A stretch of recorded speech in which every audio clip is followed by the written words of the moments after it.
Salve, salve galera, tudo bem com vocês? Eu sou o Felipe Passagem e estou fazendo mais um vídeo aqui para falar para vocês as últimas notícias do nosso Mengão.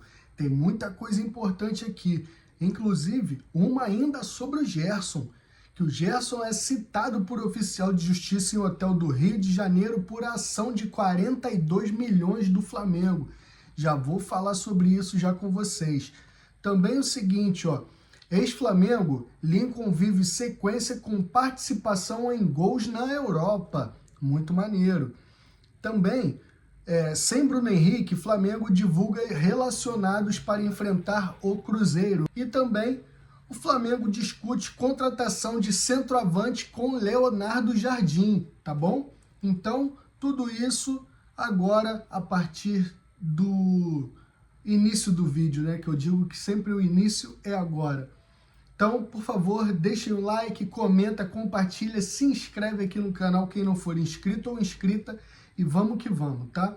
Olha só, a primeira coisa que eu quero falar para vocês é a seguinte, esse caso aqui do Lincoln, né? Que é muito maneiro, cara, ver um moleque que saiu do Flamengo, saiu mal por não ter feito aquele gol lá no Mundial e tal, mas conseguindo jogar, ter sua chance, eu acho isso maneiro, ele brigando pelo espaço dele lá. Então, ex-Flamengo Lincoln vive sequência com participações em gols na Europa. Atacante é titular do Spartak Subotica, da Sérvia, tá? Então, deixa eu ler aqui um trecho da matéria para vocês. O atacante Lincoln vive um momento de destaque com a camisa do Spartak Subotica da Sérvia. Ex-Flamengo, o jogador soma 5 participações em gols nos últimos 8 jogos da equipe, com 4 gols marcados e 1 assistência no período, consolidando sua presença no setor ofensivo. Titular no Spartak Subotica, o atleta tem ganhado sequência e minutos em campo desde que chegou ao clube, em setembro do ano passado, quando assinou contrato por 2 temporadas e meia.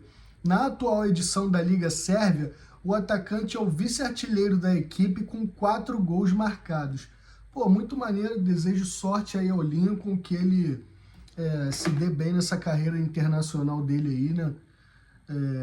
E vamos que vamos. Quero falar para vocês, o seguinte, sem Bruno Henrique, Flamengo divulga relacionados para enfrentar o Cruzeiro, tá?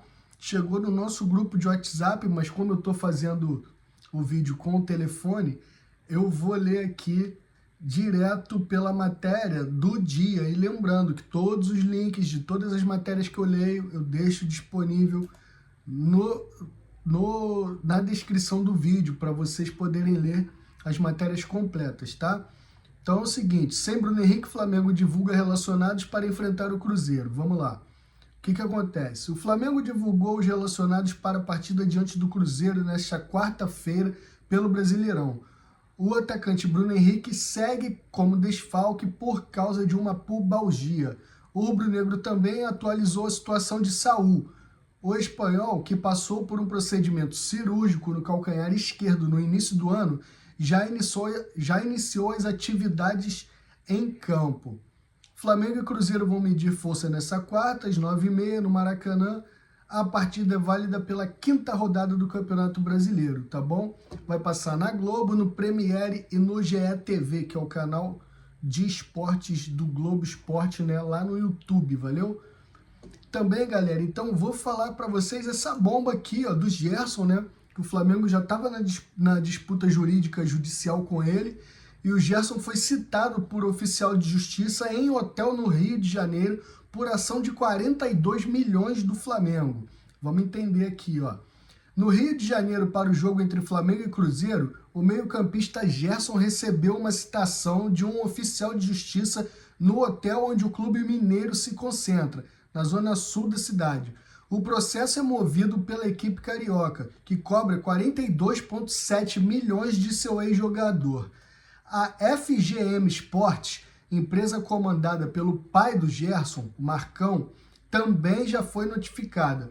O valor é diferente ao direito de imagem que o Meia receberia em seu último contrato no clube rubro-negro antes de se transferir para o Zenit, da Rússia, em julho de 2025.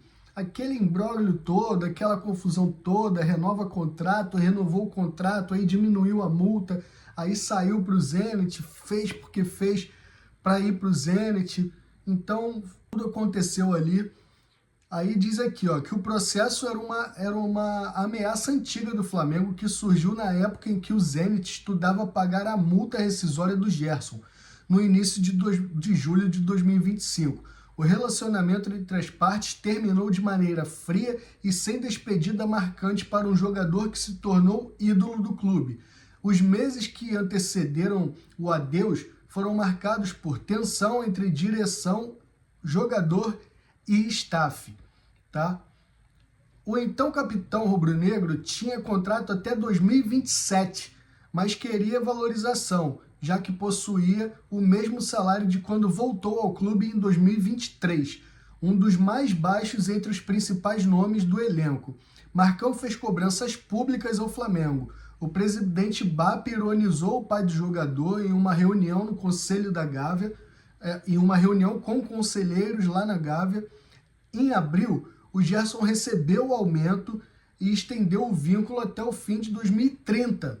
Apesar de parecer um movimento para aumentar seu tempo e sua idolatria no Flamengo, a renovação já previa encurtar a passagem de Gerson no clube.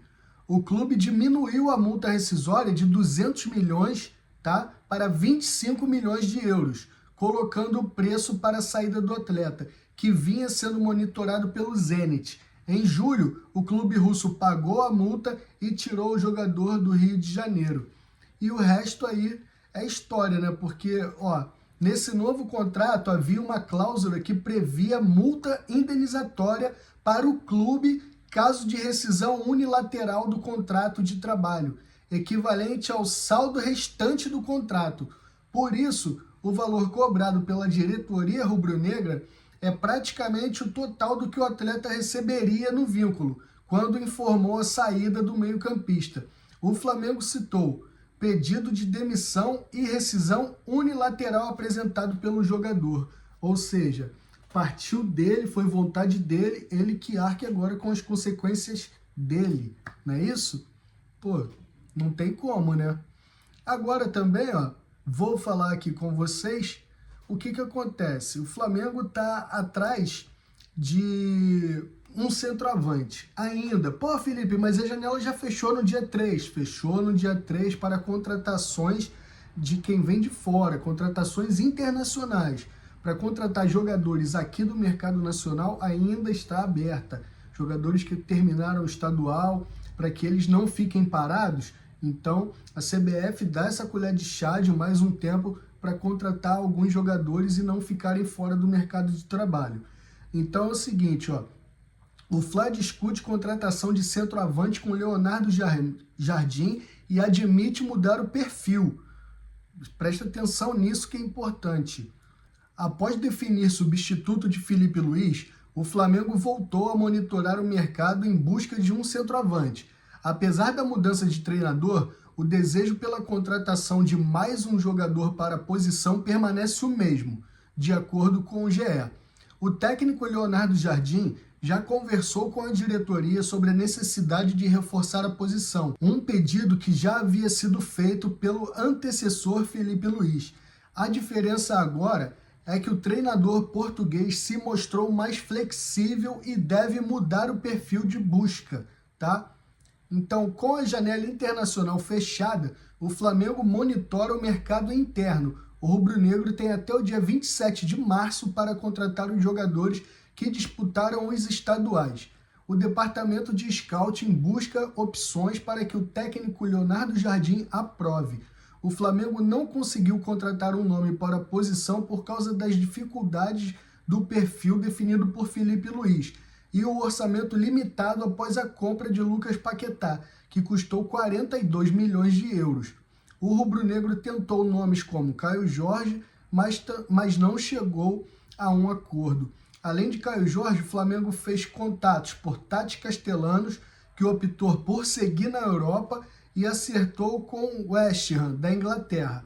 Richarlison, que recusou e também decidiu permanecer no Tottenham da Inglaterra, sem sucesso, encerrou a primeira janela sem reforços para a posição.